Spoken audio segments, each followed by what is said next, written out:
Ito ko muna ang aking patatas.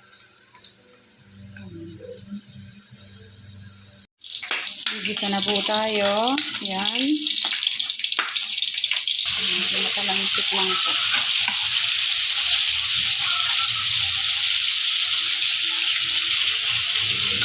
Ito ang manok.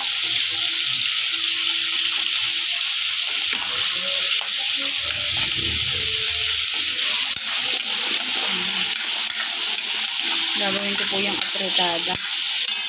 Yung ating yung pinilitong gulay. Yan na po. Halukay.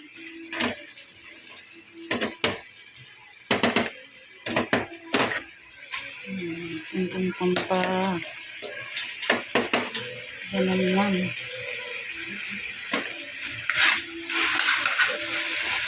Kanya-kanya pong version ng pagluluto niyan.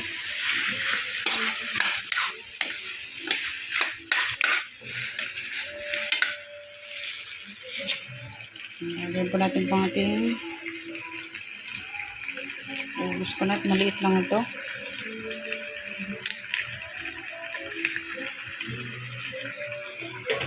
Lagyan natin.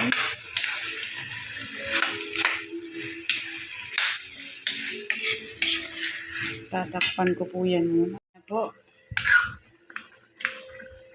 Ano po ang aking gulay. Gusto po din sa bahay medyo may sabaw. Ng konting soup yan. Finished product na po. Okay na yan. Yan. Tingnan naman. Tingnan naman sabaw. Okay. Done.